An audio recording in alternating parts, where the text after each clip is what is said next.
réjouirai? Peut-être. Non, je veux que vous vous réjouissiez auparavant. Que vous chantiez, que vous dansiez. Sur quoi? Sur la parole. Allons-y. La la la la la la la la la la. Que diable? Monsieur, votre fille est guérie. Ma fille est guérie? Je vous emmène un médecin, mais un médecin d'importance, qui fait des cures merveilleuses et qui se moque des autres médecins. Où est-il? Je vais le faire entrer. Il faut voir si celui-ci fera plus que les autres. Molière est un caractère principal de la littérature. Il a rédigé la pièce de théâtre L'amour médecin dans les années 60, qui a été présentée pour la première fois au château de Versailles le 14 septembre 1665. On peut se demander toutefois si la maladie de Lucinde sera guérie après plusieurs essais. Notre analyse portera en particulier sur son état et sur les façons de comment trouver une solution en définitive. L'étude de son état, à travers les différentes scènes, nous permettra de vérifier le fondamental de sa maladie et ses désirs. Tout d'abord, l'écrivain de L'amour médecin a pour évidence de montrer l'état de la fille malade, Lucinde, puis sa guérison est mise en question. En premier lieu, nous pouvons constater que l'état physique de Lucinde est grave puisqu'on lui a emmené plusieurs médecins. En effet, par la réplique de son père, nous pouvons comprendre qu'il est désespéré du nombre de médecins qui viennent voir sa fille. De plus, ceci nous donne un indice que la maladie de Lucinde dépasse les connaissances de la médecine. En deuxième lieu, l'état de la fille malade force à chercher un médecin d'autres performances. Dans le fond, dans cette scène, on remarque que le médecin est bien réputé pour ses bonnes connaissances. Par contre, dans la prochaine scène, on remarque finalement que ce médecin pourrait être son mari. Au-delà de la médecine, l'amour et le mariage ont eu des influences positives sur l'état de Lucinde. Tout compte fait, on peut affirmer que la maladie de Lucinde est uniquement liée à son état civil. L'amour porté par ce dernier médecin est la raison principale de sa guérison. On peut lancer la question, la psychologie humaine, reliée à l'état physique, son désir de trouver son âme, sauveur lui rendait malade.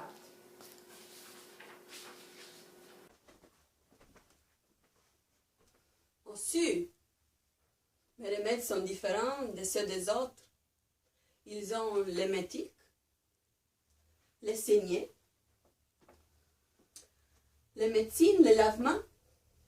Mais moi, j'ai guéri par des paroles, par des sons, par des lettres, par des talismans et des anneaux constellés.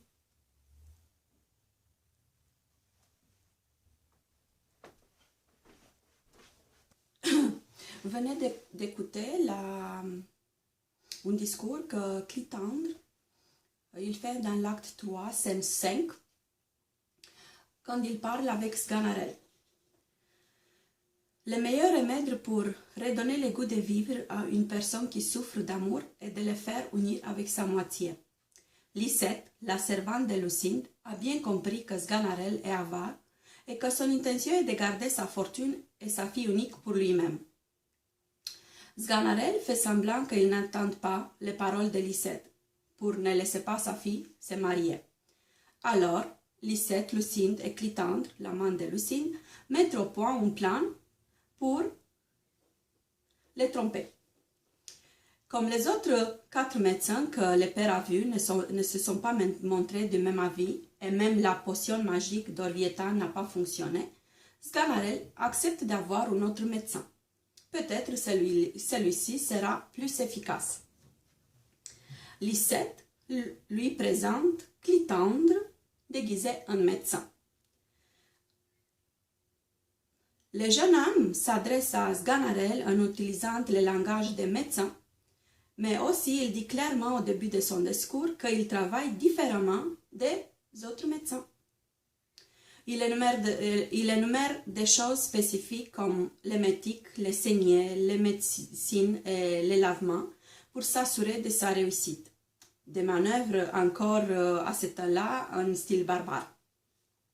Ils sont mis en antithèse avec les méthodes qu'il emploie.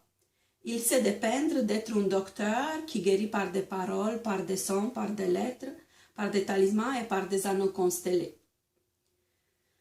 Des procédés sûrement plus doux qui touchent l'intellect, les paroles, la sensibilité du cœur, les sons et les lettres, et la subtilité ésotérique, les talismans et les anneaux constellés.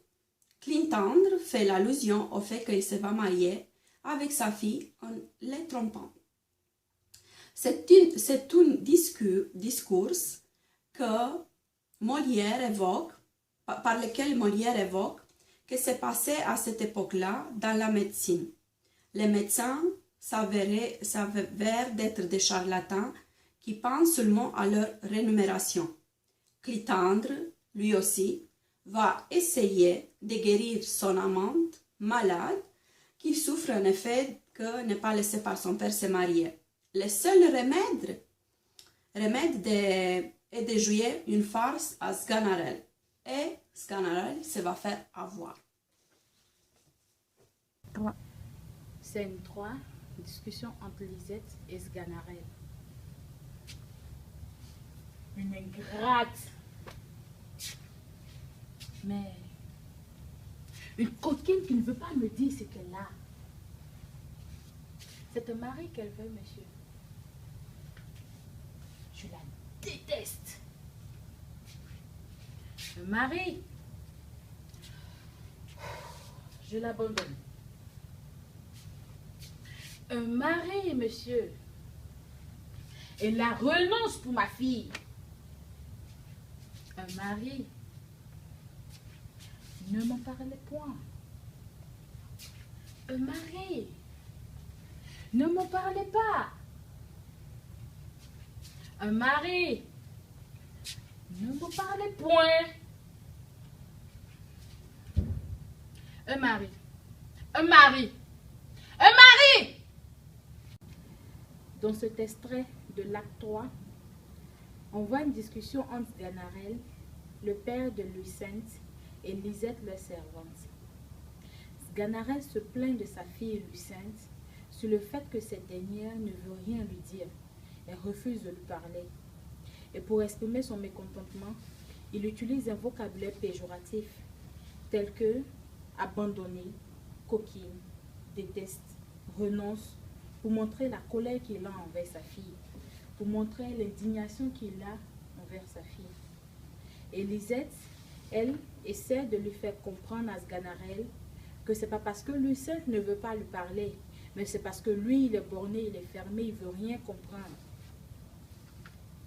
Et cela même est même illustré à la fin de la pièce, où Lisette ne fait que répéter le mot mari, et lui, Sganarelle, fait mine de ne pas l'entendre, à un tel point que Lisette est exaspérée et elle ne peut plus contenir sa colère, ce qui explique l'accumulation du mot mari, mari, mari à la fin de la pièce, comme si elle voulait faire intégrer une fois pour toutes dans la tête de Sganarelle que c'est un mari qu'il faut à Lucente. Il ne peut pas le faire autrement, il ne peut pas la soigner, il ne peut rien faire. C'est juste un mari qu'il lui faut. C'est pourquoi à la fin de la pièce, on voit toujours le mot mari, mari, mari. Et lui, comme il est borné, on a toujours l'accumulation, la répétition de la phrase « ne m'en parlez point, ne m'en parlez point, ne m'en parlez point ».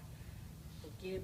C'est un peu comme, ils sont un peu, chacun un peu borné sur les bords. Merci.